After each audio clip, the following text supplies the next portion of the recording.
Welcome back to the Secrets of the Self-Made. Today we have Mark Barnes, who is a lifetime educator. We can all relate, right? We're either lifetime learners or we're lifetime educators, but he's an educator, an entrepreneur, and the co-author of Hacking Life After 50, a book that will be coming out mid-September. So I'm so excited to have him. He really talks about father time and living a long life, a life full of healthy and joy and like really making the most of your days. So he's on the quest to live past 100 years old and bring anyone else who's interested along for the ride. So Mark, thank you so much for being here. I'm super excited to talk to you. Oh, it is my pleasure, Tracy, and I'm really excited too. And I appreciate that intro because yeah, we're on the journey to a healthy 100. That's what I always like to say. Cool. So, people go, "What do you mean 100?" Oh my God, that could be bad. But no, we're on our journey to a healthy 100, and I'm excited to be here to talk all about it and whatever else you like to chat about. Yeah. So, well, tell me, like, what even got you interested? I'm guessing when you turned 50, or sometime thereafter, you recognized the value in not just living a long life, but living a healthy life. And but tell us a little bit more about why this became kind of the focus of. Yeah, and you're spot on. 50 is really was kind of a pivotal number. And, even going back before 50, a part of this is that I have epilepsy. So I do take medication for a seizure disorder. And they're very heavy medications and they come with tons of side effects. And I've been dealing with that for a very long time. And fortunately, they work. I'm seizure free. But, the side effects can be very difficult. One of the big side effects with a lot of anti-seizure medications is problems with diet. Always being hungry, eating too much, gaining weight quickly. So, I got to a point where, again, close to 50, I was at my heaviest weight in my life. And, I'm actually 30 pounds less now. So, you imagine, I always tell people, I'm like, imagine strapping a 30-pound weight on your back and walking around with that. And, it wasn't about how I looked. I mean, even my wife said, I don't think you look bad or anything like that. Of course, she probably wouldn't be honest about that anyways. But it was more just about the way I felt. And I thought, man, I just don't really feel great. And I was tired. And back then I was still a classroom teacher. And, it was tough. So that was a kind of a turning point. And then I thought, I had young kids and I thought, man, I want to see my kids grow up. If they get married and have children, I want to be around for that. And I had elderly parents and I saw them declining very rapidly. And I thought, man, I don't want to be like that. I want to live long and I want to live healthy and I want a lot of joy. So I started making some incremental changes and, the small changes stacked up over time and ultimately became pretty significant changes. And now, I live a completely different lifestyle. And I like to say, I tell people, maybe it's exaggerating. I said, but I feel like I'm healthier now and have a better mindset than I did maybe back in my 20s and 30s. Mm-hmm. So tell me, what did you learn? Because I know like creating the hacks, which of course is going to hook people's attentions. Everybody's looking for tell me what to do. I'm super curious if, the doing is on the, physical side, or is it on the mental side? Is it on the emotional side, or is it all of it, combined? So tell us, what does that mean to you? Well, I'll tell you, Tracy, knowing what I know about you and your show and your listeners and everything you do in coaching, I think you're going to appreciate this because you really said all of it just now. It isn't one thing. And that's really what I've learned over time through research and practice. Because, I like to say right away, disclaimer, I'm not a physician. I'm not a nutritionist. I don't have any kind of licenses that make someone go, oh, well, he knows more than someone else. What I am is, as an educator, a longtime researcher. So constantly learning. We talked about that up front, lifelong learner, right? Mhm. And someone who looks at things and says, how will this work? What's the science behind it? For one, is it backed, by anyone who knows anything? Because that's important. And we really do in our book, we really promote, talk to your physician, listen to the medical community. We're going to share some things that work for us, try them, but make sure you know that it's the best thing for you. So it's just important to say that stuff up front. So I started reading, watching videos, taking courses, listening to people, and trying things. So it started with diet. In our book, although we do use the word diet, we try not to focus on diet. We're not promoting any kind of a fad diet, anything, really any diet at all. What we say is that the medical profession and the health and fitness profession, the experts, although they will disagree on many things, they mostly universally agree that if you can put things that were grown in the ground into your body more than other things, you're going to get healthy. You're going to feel better. You're going to fight off a lot of disease. So that was big for me. And one of the things is I didn't used to eat fruits and vegetables. I was really, I was on that standard American diet, fast food, the potato chips, the soft drinks, the things that are not healthy. And I was like, wow, how am I going to get fruits and vegetables into my diet when it's not something I've ever done? And we write about this in a book. And you mentioned hacks.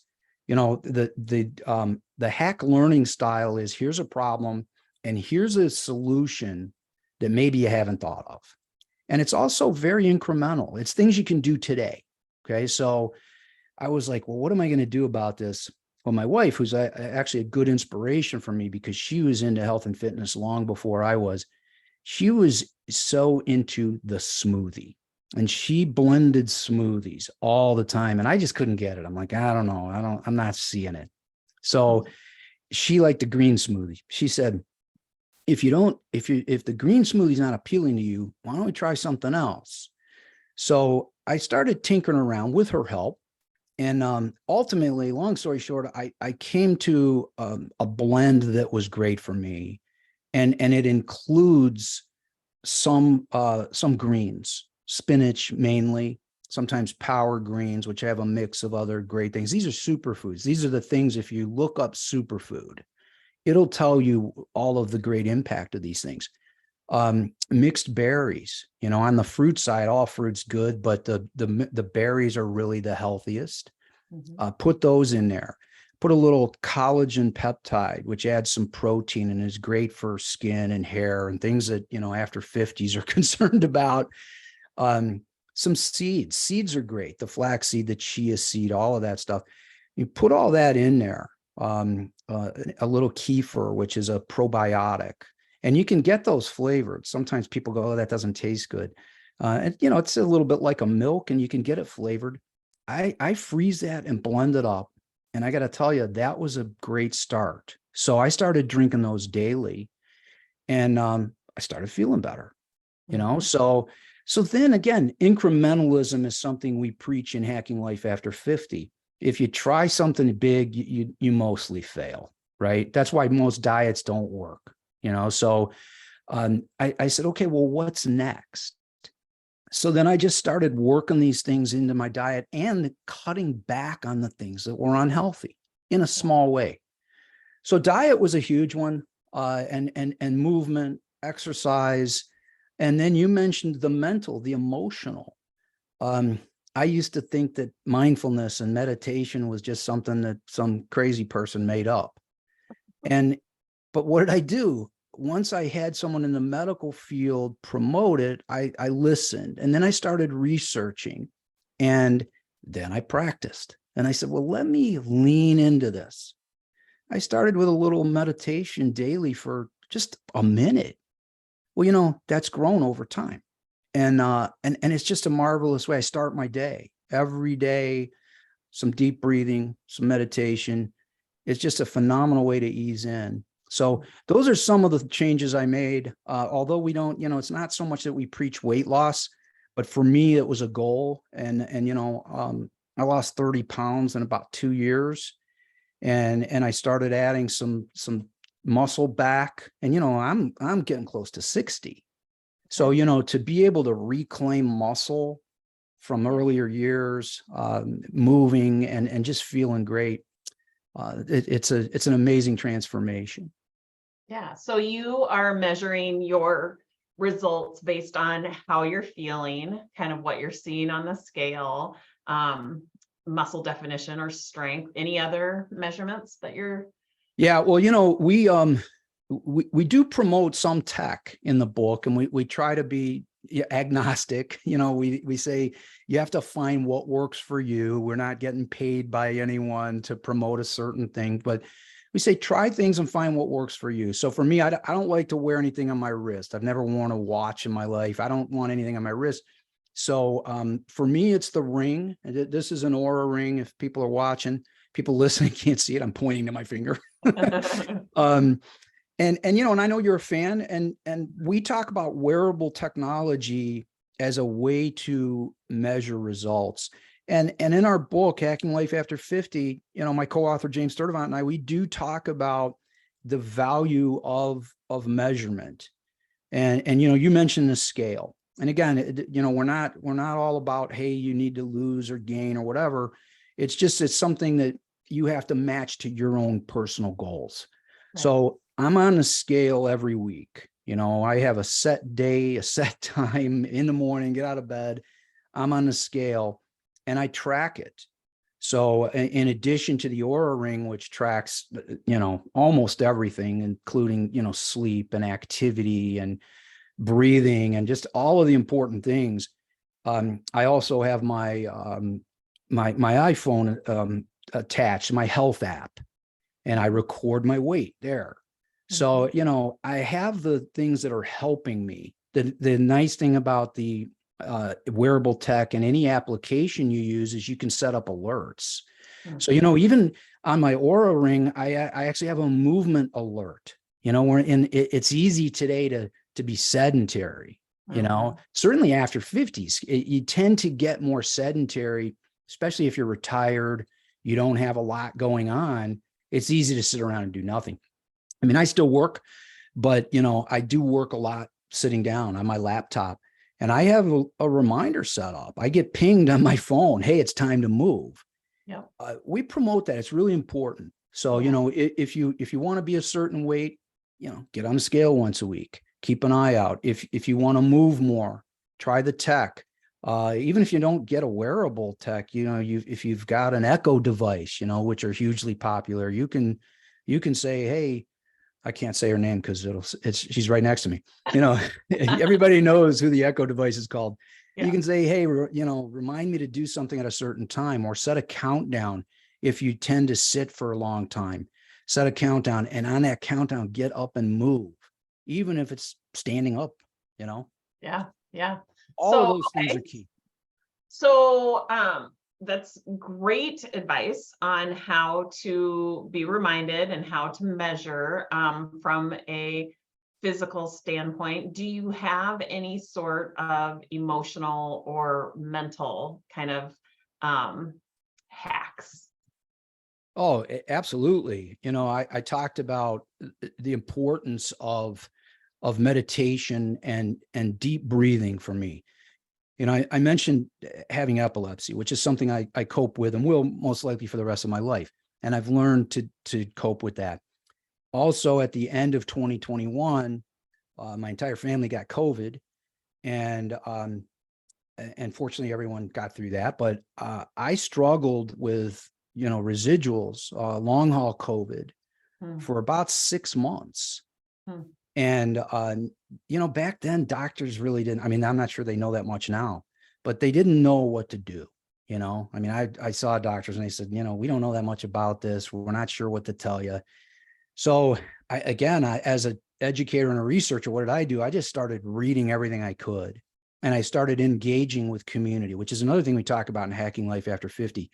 Engagement with people is super important. And there's studies on this now, about how people who live a long life, that quest to get to 100, a healthy 100, people who do that, they're involved with community. They engage with people. They're very social.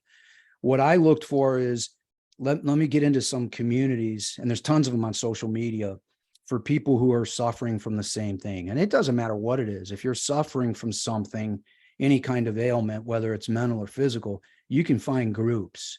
I mean, obviously find people close to you as well, but you can find groups on social media to engage with. And the key there is, it isn't, I'm not looking for lifelong friends in those groups, but I'm looking for information. And people are telling their stories. And there were so many stories of people who were struggling like I was. You saw common denominators, extreme fatigue. I couldn't work. I had 4 or 5 months. I could not work. What we're doing now, I couldn't do. I couldn't focus. You could ask me a question and I would be like, what did you ask me? I'm no focus at all. And other things as well. And you hear people tell your stories, and then invariably somebody says, well, what's working for you? So that was really big for me, because a lot of people talked about, for one, diaphragmatic breathing was a big one that I saw coming up over and over and over and over again. And I really didn't understand what that was. So again, I went to my doctor, I went to other resources, I learned about it, I watched videos of practitioners, and that became a routine daily. It was a daily routine. Now, back then, it was all about feeling better and trying to get past, the residuals of COVID. But it stuck with me. And, you've heard me use the word incrementalism, which is so important, because the best way to create habits, lasting habits, is to work from small increments and grow over time. And I mean, there's so much out there about, well, how many times you have to do something before it's a habit, or how long you have to do something before it's a habit. One of the big things for me, and I think for other people I've talked to, is to start small and to grow over time. And, so for my health, I integrated deep breathing exercises every single day. People talked about meditation and said, I really, there's so much anxiety in something like long COVID, or other things as well that are debilitating. They come with anxiety. We have a great story in our book about a cancer survivor, and he talked a lot about how anxiety was a big part of it, and it creates stress, and stress is not healthy. It's toxic, So meditation was a big one. So I learned, again, I watched videos, I read books. I had a book. There's how to start. And it was like a 21-day lesson, how to start meditating. And it's just become a big part of my life. So I talked about reminders. I don't really need a reminder for those things, because I built them over time and over years now. And it's a part of every single day of my life. In our book, we have in the hack section, another chapter section that's really popular in this hack learning series is we call What You Can Do Tomorrow. So every hack solution for a problem has a what you can do tomorrow, because we want to give people things now. We want right now things. We don't want to say, hey, wait 3 years or, whatever. So we actually outline, as if it were a video, how to start deep breathing and meditating right now. Literally in the book, it says, set the book down and do this. So, these are things that people can do. And some of the things you might have thought, I don't know about that, or, that seems crazy to me, or I breathe anyways, right? Automatically I breathe. But I'll tell you, if you're breathing the wrong way, can be bad for you, and the right way can add years to your life. And a little bit of mindfulness and meditation every day can improve your mood and make you happy, and happiness adds years to your life. Yeah. So it's all of these things stacked together that I think help you live a long, healthy, and joy-filled life. Yeah. So your book comes out mid-September. And where will it be sold?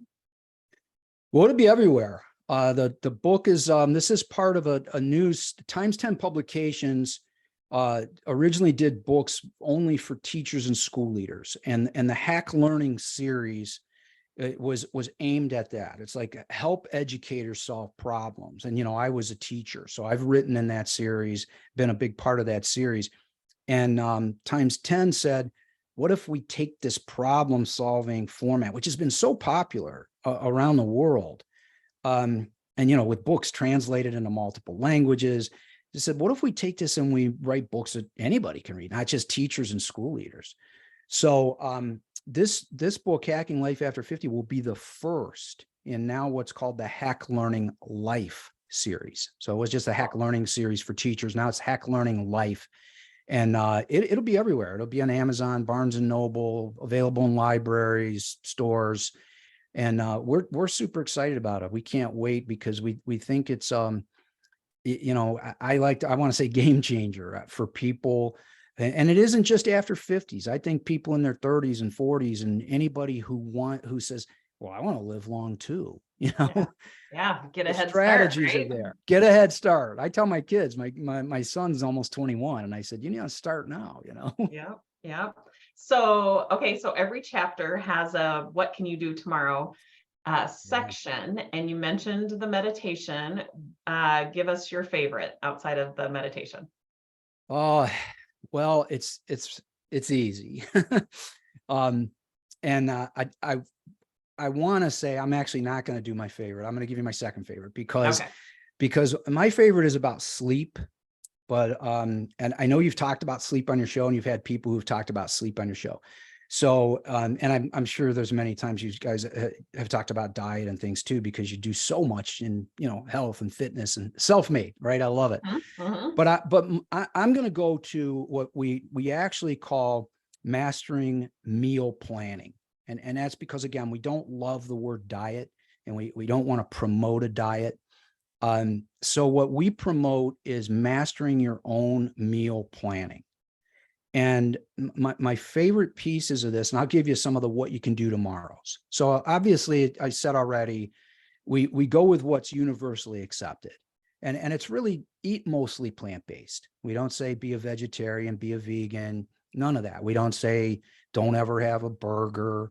We talk about balance, but if you can use the 80-20 rule, we think that's what works for us. It works for people we've read about and talked about in the after 50s world and before. If you can eat 80% healthy, and you know, and we define a little bit of what we believe or what we know to be healthy. And then 20% of the time, you know, have at it. Have your pizza, have your burgers, whatever it is you like. But again, keep it in moderation. One of my favorite what you can do tomorrows, and I will tell you this is right out of my own experience, is one of the easy ways to change. And, you know, change comes in small increments, we've said, is before you say, I'm going to go to the smoothie or I'm going to do whatever to get more fruits and vegetables in my diet, let's start eliminating the things that are bad. Some, not all, but let's eliminate them. Here's one of my favorite, what you can do tomorrows. If you're a fast food person, if you can't get away from the joints, the burger joints, the lattes, whatever, think about your daily route in your car. If you drive to work, if you're driving to the salon, wherever you might be headed, you typically pass the place you go to. This was me. When I was a classroom teacher, I passed a breakfast place that made a sandwich that I loved, and it was extremely unhealthy. And you remember early on, I was talking about when my weight was up and when I wasn't feeling great, I was going there every single day, every day. And they had the 2 breakfast sandwiches for $1. Now, you know, so you can't just get one, Tracy, you know, you get 2. So, what I did and this is another one I talked about, you know, my journey with the smoothies and just the small increments. One of the first things I did is I changed my route to work. And I said, I'm not going that way. And I picked a different way. And it might have taken me 2-3 minutes out of my way, but I didn't pass any of that. So that was an easy fix. And again, you know, in the hack learning model, that's really what it's about. We provide what we believe are truly simple, practical strategies, and that a lot of people don't think of. You drive by something, it's like your car just steers itself into there, right? You know, I gotta have that latte, you know. If you don't see it, your car can't drive itself there. So that was one. Another one we talk a lot about is inventorying your cupboards at home, and take the things, and it's going to be something you love. So I'm not going to lie and say it's super easy. It's practical. It's not super easy. Inventory those cupboards. What are the things that are tough for you that you know are not good? And again, we define them a little bit in the book, and we don't go crazy with the science and all of the, the different kinds of sugars and carbs and all of that. Just here are the things you know aren't good for you. If it comes in a bag or a can, you can pretty much bet that it's not good for you. Right. If you can go into those cupboards and eliminate some of those things, that's a great place to start. And again, thinking incrementally, start with one. And it's a challenge. We say in the book, do it now. Go now, set your book down, pick one thing. If you've got the big bag of chips that you're going to grab and you're going to be on your downtime eating chips, take them out, get rid of them. We literally say, throw them away. Yeah. You'll thank us later. Right. So those are a couple of really simple things around nutrition. We talk a lot about hydration. We quote one of the famous, I don't know if this is CDC or another one of the medical associations that actually have studied hydration and say that we're talking half the people on the planet get less than the daily intake of water that they should get. The minimum. And the minimum is only about 1 or 1.5 liters.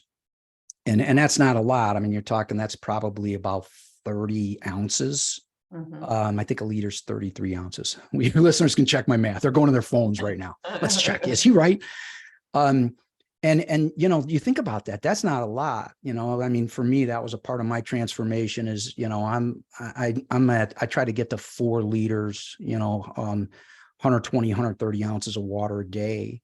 Yeah. And I just drink water all day. I have it with me all day. There's an app for that, by the way.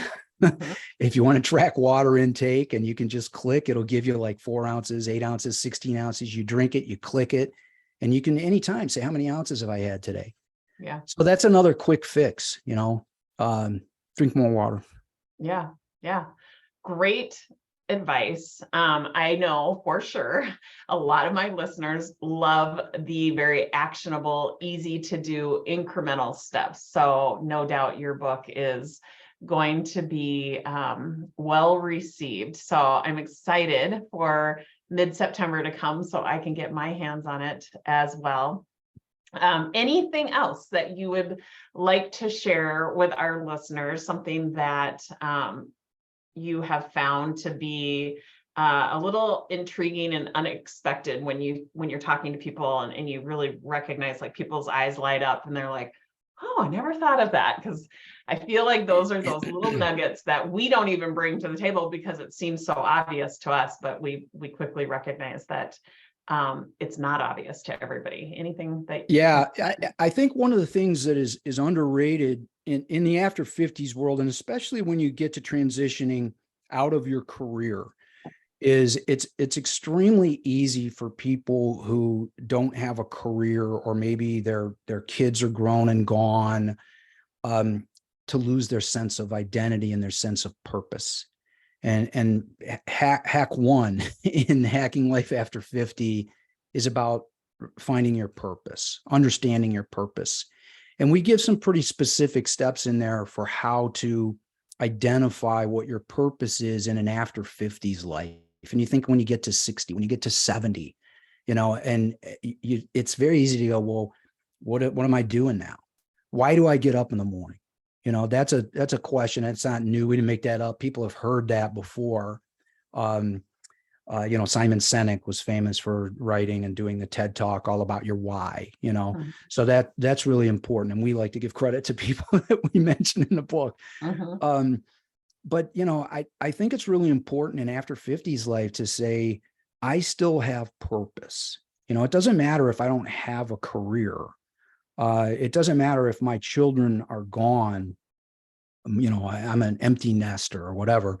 I still have purpose, and it's really important to define what that is. And it doesn't have to be one thing or one specific thing, but and all of that is also attached then to what we call a momentum mindset.